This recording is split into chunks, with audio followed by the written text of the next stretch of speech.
दोस्तों आज हम चाइना के मिलिट्री एक्सपेंशन को डिस्कस करेंगे। हालांकि चाइना का ओवरसीज फिलहाल केवल एक ही बेस है, पर फ्यूचर स्ट्रैटेजीज स्ट्रांगली सजेस्ट करती हैं कि चाइना ग्लोबली अपनी स्ट्रेंथ बढ़ाने में लगा हुआ है। जब से पहला बेस चाइना ने जिबूटी में शुरू किया है, ये चर्चा शुरू हो चुकी है कि चाइना का नेक्स्ट बेस कहाँ होगा। चाइनीज मिलिट्री ऑथर्स ने खुद कंसिडरेबल इंटरेस्ट दिखाते हुए potential overseas strategic strong points को डिस्कस किया है, जो पीपल्स लिबरेशन आर्मी यानी पीएलए द्वारा यूज किए जा सकेंगे। यूएसए के डिपार्टमेंट ऑफ डिफेंस की 2020 की चाइनीज मिलिट्री पर बनाई गई एनुअल रिपोर्ट में बताया गया कि जिबूटी के अलावा पीआरसी यानी People's Republic of China is very likely कि वो अभी से एडिशनल ओवरसीज नेवल, एयर और ग्राउंड फोर्सेस को सपोर्ट के लिए मिलिट्री लॉजिस्टिक्स फैसिलिटीज तैयार करेगा। इस रिपोर्ट में कंट्रीज की ब्रॉड रेंज लिस्टेड है, जिसे चाइना ने यूएसए के मुताबिक कंसीडर किया है। इनमें Myanmar, Thailand, Singapore, Indonesia, Pakistan, Sri Lanka, UAE, Kenya, Seychelles, Tanzania, Angola और तजिकिस्तान शामिल हैं। दोस्तों इस तरह के एक्सपेंशन से कई देशों और लोकेशंस पर चाइना और इंडिया का भी कन्फ्रंटेशन होना संभव है। यदि इन लोकेशंस पर चाइना आशंकाओं से हटकर सच में बेसिस या फैसिलिटीज तैयार करता है, तो तजिकिस्तान या सेशेल्स एक्सेट्रा पर भारत से कन्फ्रंटेशन होना संभव है। वेस्टर्न मीडिया में द जेम्स टाउन फाउंडेशन के मुताबिक ग्रेट वैरायटी ऑफ लोकेशंस बताई जाती हैं। इसी फाउंडेशन के आर्टिकल में बताया गया है कि कंबोडिया ने सबसे ज्यादा अटेंशन रिसीव किया है, और 2019 जुलाई की रिपोर्ट के मुताबिक ये इंडिकेशन भी था कि चाइनीज पीएलए नेवी यानी प्लान के एग्जिस्टिंग रीम पोर्ट फैसिलिटी में एक बेस के लिए एग्रीमेंट भी फाइनलाइज किया है। इसके अलावा यूएस डिफेंस इंटेलिजेंस एजेंसी ने पाकिस्तान को एक लोकेशन का लीडिंग कंटेंडर पॉइंट आउट किया है। हालांकि दोस्तों चाइना के बेस और मिलिट्री मूवमेंट एग्जैक्टली कोई नहीं जानता। यदि करंट ओवरसीज बेस की बात की जाए तो केवल अफ्रीकन कंट्री जिबूटी ही है जहां चाइना ने बेस बनाया है। दोस्तों आज हम चाइना की मिलिट्री पर डिस्कशन करते हुए समझेंगे कि चाइना की इंटरनेशनल डिफेंस स्ट्रैटेजीज क्या हैं और फ्यूचर कैसा दिख सकता है। आपको बता दें कि फ्यूचर कोई नहीं जानता, तो ये वीडियो केवल पॉसिबिलिटीज पर डिस्कशन करेगा। हम कोई कॉन्क्लूसिव स्टेटमेंट नहीं देंगे। नमस्कार दोस्तों, मेरा नाम है आदर्श और स्वागत है आपका स्टडी आईक्यू में। दोस्तों पीएलए यानी पीपल्स लिबरेशन आर्मी ये चाइना की मिलिट्री का नाम है। द हिंदू में पब्लिश हुई मिलिट्री डायरेक्ट की एक रैंकिंग के मुताबिक ये दुनिया की सबसे बड़ी आर्मी है। चाइनीज लॉ साफ करते हैं कि पीएलए सीधे पार्टी के परव्यू में रहेगी, क्योंकि चाइना वन पार्टी रूल है। आर्मी केवल पार्टी के ऑर्डर्स को सर्व करती है। इसमें ही ground force, navy, air force, rocket force, strategic support force etcetera शामिल है। मिलिट्री डायरेक्ट की स्टडी में अल्टीमेट मिलिट्री स्ट्रेंथ इंडेक्स को कई फैक्टर्स जैसे budgets, number of inactive and active military personnel, total air, sea, land और nuclear resources, average salaries और weight of equipment जैसे क्राइटेरिया पर फोकस करके बनाया गया है। इसमें यूएस दूसरे नंबर पर है और इंडिया फोर्थ पर। पीएलए के लिए चाइना ने 2021 में अपना डिफेंस बजट करीब $210 बिलियन रखा है। यह एक्सपेंडिचर मार्च 5, 2021 को 5 ईयर प्लान में डिस्क्लोज हुआ है, जो नेशनल पीपल्स कांग्रेस ने बीजिंग में रखा था। इस 5 ईयर प्लान में मिलिट्री स्पेंडिंग पिछले साल के बजट से कुछ ज्यादा थी, पर लगातार 6 ईयर से ये स्पेंडिंग 10% से इंक्रीज हो रही थी, जिसके कंपैरिजन में ये कम है। पीएलए का प्राइमरी काम है पार्टी लीडरशिप की बात मानना। चाइना में सेना पार्टी लीडरशिप के इंश्योरेंस की तरह है। इसके अलावा जैसा कि यूजुअली आर्मीज का काम होता है, पीएलए भी चाइना की सोवर्निटी, इंटेग्रिटी और टेरिटरी को गार्ड करती है। इसके अलावा कंट्री के इंटरेस्ट गार्ड करना भी आर्मी का काम है। ये इंटरेस्ट यदि डोमेस्टिक है तो ठीक है, पर यदि ग्लोबल है तो इसमें एक्सपेंशन की जरूरत पड़ती है। मिलिट्री बेसिस का ग्लोबल प्रेजेंस एक जरूरी स्ट्रैटेजी है, जिससे ग्लोबल फ्रंट पर देश अपने इंटरेस्ट को डिफेंड कर सकता है। हालांकि चाइना ने पिछले 20 सालों में एक्सपेंशन जोरों से किया है, इसलिए एक बार हम चाइनीज मिलिट्री एक्सपेंशन समझ लेते हैं। यूएसए के डिपार्टमेंट ऑफ डिफेंस यानी डीओडी ने पिछले 20 सालों में एनुअली पीएलए को एसेस किया है। इस कंटिन्यूअस असेसमेंट में पाया है कि पीएलए स्लोली और अनइवनली मॉडर्न वॉरफेयर के ट्रेंड्स अडैप्ट कर रहा है। 2000 की डीओडी की रिपोर्ट के मुताबिक पीएलए फोर्स चाइना की बॉर्डर्स पर लार्ज स्केल लैंड वॉरफेयर में स्ट्रक्चर और कैपेबिलिटीज बढ़ाने पर काम कर रही थी, और एयर, ग्राउंड और नेवल फोर्सेस साइजेबल तो थीं, पर ऑब्सोलीट थीं। कन्वेंशनल मिसाइल्स मॉडेस्ट एक्यूरेसी के साथ शॉर्ट रेंज की थी। पीएलए की साइबर कैपेबिलिटीज रूडिमेंट्री यानी दिखावटी थी और इंफॉर्मेशन टेक का यूज उस वक्त से काफी पीछे था। स्पेस कैपेबिलिटीज आउटडेटेड टेक्नोलॉजी से बनी हुई थी और चाइना की defence industry high quality systems बनाने के लिए स्ट्रगल कर रही थी।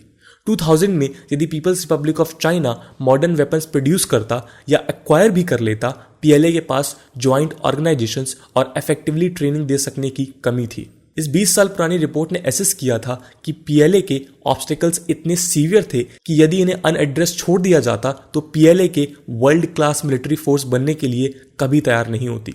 लेकिन दोस्तों 2 दशक बाद अब पीएलए का ऑब्जेक्टिव 2049 तक वर्ल्ड क्लास मिलिट्री बनने का है। ये पहली बार जनरल सेक्रेटरी शी जिनपिंग द्वारा 2017 में अनाउंस किया गया था।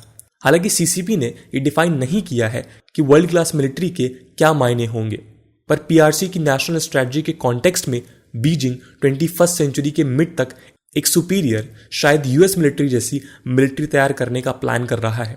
2020 की रिपोर्ट में डिटेल दी गई है कि पीआरसी ने रिसोर्सेज, टेक्नोलॉजी और पॉलिटिकल विल को पिछले 2 दशकों में स्ट्रॉन्ग किया है और पीएलए को सभी एस्पेक्ट में मॉडर्नाइज किया है। रिपोर्ट ये भी बताती है कि China ship building, land based conventional ballistic and cruise missiles and integrated air defence system etcetera sector में यूएस से ऑलरेडी आगे है। डीओडी के मुताबिक चाइना दुनिया में सबसे बड़ी नेवी रखता है जिसमें 350 शिप्स की बैटल फोर्स है, जबकि यूएसए की नेवी बैटल फोर्स में 2020 की शुरुआत में 293 शिप्स थी। यदि लैंड बेस्ड कन्वेंशनल बैलिस्टिक और क्रूज मिसाइल की बात करें तो पीआरसी के पास 1250 ग्राउंड लॉन्च्ड बैलिस्टिक मिसाइल्स और ग्राउंड लॉन्च्ड क्रूज मिसाइल्स हैं, जिनकी रेंज 500 से 5500 किलोमीटर तक है। वहीं यूएस केवल एक तरह की ग्राउंड लॉन्च्ड बैलिस्टिक मिसाइल्स रखता है जिसकी रेंज 70 से 300 किलोमीटर है और इसके पास कोई भी ग्राउंड लॉन्च्ड क्रूज मिसाइल नहीं है। डीओडी के मुताबिक चाइना के पास इंटीग्रेटेड एयर डिफेंस सिस्टम भी स्ट्रॉन्ग है। रशियन बिल्ट S-400, S-300 और कई डोमेस्टिकली प्रोड्यूस सिस्टम है जो मिलिट्री को स्ट्रॉन्ग सपोर्ट देते हैं। दोस्तों, एक्सपेंशन का टेक्नोलॉजिकल और पॉलिटिकल एस्पेक्ट्स तो होता ही है, पर एक ग्लोबल एस्पेक्ट भी है जिसके चलते देश अपने मिलिट्री बेसेस ग्लोबली स्टैब्लिश करते हैं। चाइना का एक ही बेस है जो अफ्रीकन कंट्री जिबूटी में लोकेटेड है। चाइना की नेवी, जिसे formally People's Liberation Army Navy यानी प्लान कहते हैं, इंडियन ओशन और मिडिल ईस्ट में पिछले कुछ सालों में एक्टिव है। इसके बढ़ती हुई पहुंच का एक एग्जाम्पल अफ्रीकन कंट्री जिबूटी है जो हॉर्न ऑफ अफ्रीका पर मौजूद है।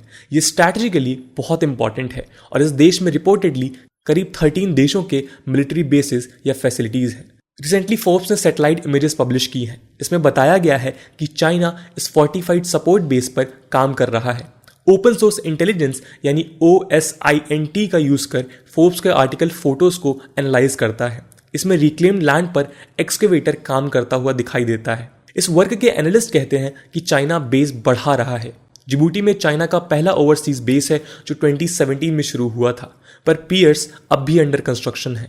ये एक सब्सटेंशियल बेस है जिसमें वेल लेड आउट इंटीरियर और लार्ज हेलीकॉप्टर एप्रॉन मौजूद है। इस बेस में प्रोटेक्टिव टनल्स के कोई साइन नहीं है, पर फैसिलिटी फोर्टिफाइड है। दोस्तों, चाइना के Indian Ocean, Bay of Bengal, State of Malacca, Arabian Sea और मिडिल ईस्ट में बढ़ रहे इन्फ्लुएंस और मिलिट्री एक्सपेंशन प्लान्स के कारण इंडिया पर प्रेशर बढ़ रहा है। यूनाइटेड स्टेट्स नेवी के 4 मोस्ट स्ट्रैटेजिक थिंकर्स में से एक एल्फ्रेड थेयर महन ने एक बार लिखा था कि जो भी इंडियन ओशन को कंट्रोल करेगा वही एशिया पर डोमिनेट करेगा। 21st सेंचुरी में 7 महासागरों की इसी ओशन में रहेगी। दुनिया की डेस्टिनी इसी ओशन में डिसाइड होगी। महन के सी पावर के लॉजिक के मुताबिक किसी देश की सिक्योरिटी का रास्ता वायरल मैरीटाइम रीजन्स में कमांड, पॉलिटिकल कंट्रोल और मिलिट्री एक्सेस से बनता है। दोस्तों, इंडियन ओशन और मलक्का स्ट्रेट से चाइना का करीब 75% क्रूड ऑयल शिपमेंट होता है। तो चाइना में रीजन के प्रेजेंस को ऐसे समझें कि कॉमर्स वेल्थ जनरेट करता है। वेल्थ से नेवी को फंडिंग मिलती है और इन रिटर्न नेवी ट्रेड और कॉमर्स को प्रोटेक्ट करती है। इससे इंडिया को सीधा खतरा है क्योंकि ये एक्टिविटीज इंडिया की विसिनिटी में हो रही होंगी। इस रीजन के चाइना की इकोनॉमिक ग्रोथ में इंपॉर्टेंस को समझते हुए बीजिंग ने एक स्ट्रैटेजी तैयार की है जिसमें वो डुअल यूज के लिए इंफ्रास्ट्रक्चर तैयार करेगा। ये इंफ्रास्ट्रक्चर सिविलियन और मिलिट्री यूज के लिए बे ऑफ बंगाल से इंडियन ओशन और पर्शियन गल्फ तक होगा। नेवल स्ट्रैटेजीज इसे ही चाइना स्ट्रिंग ऑफ पर्ल्स कहते हैं। चाइना का बांग्लादेश, म्यांमार, श्रीलंका, जिबूटी, पाकिस्तान और ईरान में इन्फ्लुएंस बढ़ रहा है। फॉर एग्जाम्पल, म्यांमार के कोको आइलैंड और श्रीलंका का हम्बनटोटा पोर्ट चाइना के अंडर आने के कारण प्रेशर बिल्डिंग शुरू है। प्रोस्पेक्टिव स्ट्रिंग ऑफ पर्ल्स दोस्तों Hainan Island, Woody Island, Kra Isthmus, Hambantota, Chittagong, Coco Islands, Myanmar, Marao Atoll, Gwadar और ओबोक नेवल बेस में चाइना के बढ़ते मिलिट्री इन्फ्लुएंस को कहते हैं। इनमें से कुछ जगहों पर चाइना करेंटली प्रेजेंट है और कुछ लोकेशन इनएक्टिव है। दोस्तों, पिछले 20 सालों में चाइना ने मिलिट्री को स्ट्रांग बनाया है, स्पेंडिंग बढ़ाते हुए टेक्निकल और रोबस्ट सिस्टम के साथ ड्रास्टिक चेंजेस लेकर आया है। चाइना की जियोपॉलिटिकल स्ट्रैटेजीज एक सुपर पावर बनने की ओर ही रहती हैं, जिसमें उसकी पॉलिसीज और इंफ्रास्ट्रक्चर प्रोजेक्ट से लेकर शिपिंग और ट्रेडिंग रूट्स भी शामिल हैं। चाइना इन रूट्स को डोमेस्टिकली और इंटरनेशनली प्रोटेक्ट करने के लिए भी स्ट्रिंग ऑफ पर्ल्स जैसी पॉलिसीज तैयार कर रहा है।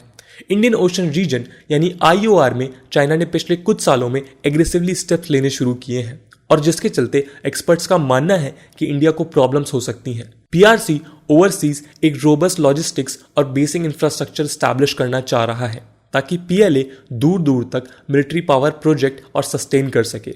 उसके जिबूटी में मौजूद बेस के बियॉन्ड भी PRC परहैप्स अभी से ही additional overseas military logistic facilities को कंसीडर और प्लान कर रहा है।